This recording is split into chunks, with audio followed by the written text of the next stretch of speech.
Hi, it's Paul, and in the next few minutes I'm going to introduce you to my six-step communication process. I'm going to tell you why communication fails a lot of times and exactly what to do about it. So let's get started. First of all, the communication begins with a message, and the message is what's in your brain that you want to get to somebody else. Now think about it. Sometimes we're not even sure about exactly what we want to say. We don't even know ourselves exactly how the message should go, so how are we going to get it to other people? So step number one is formulating the message in your brain, but sometimes things go wrong there. The next step is to encode that message in something that can be transmitted to somebody else. Now, an example of encoding might be words that you write down, it might be words that you speak, it might be a picture that you draw, it might be music, it could be graffiti, it could be facial expressions, it could be any number of ways of encoding that message. But things go wrong there because we've got this message, but we don't always get it encoded right.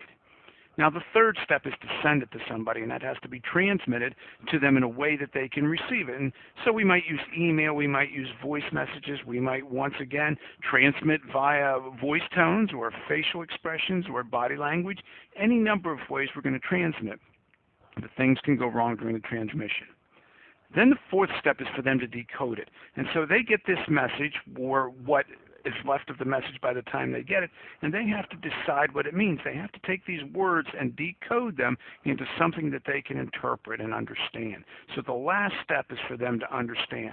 Now think about this. We've got 5 steps. In any step, something can go wrong, where it doesn't come through to the next step the way it started at the beginning of the step. If you've ever been in a room where you pass a message around a circle, by the time it gets to the 5th person, it barely resembles what you started with. Well, a lot of times our personal communication be just like that. So here's what we have to do. We have to use this last step, which I call the feedback loop, where we check our understanding of the message that was received. Now, a lot of times this is done through paraphrasing or empathetic listening, and we don't have time to teach that in this short video, but it's the way that we're going to verify that we understood what somebody else meant.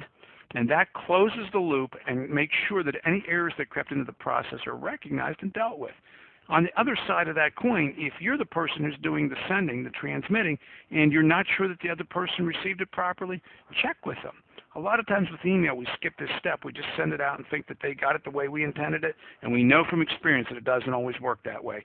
So let's make sure we always complete the communication process with the feedback loop. So there you have it, the 6 steps of communication and the communication process, what happens, why things go wrong, and what to do about it. I look forward to seeing you at MaximumAdvantage.com or in one of my live events.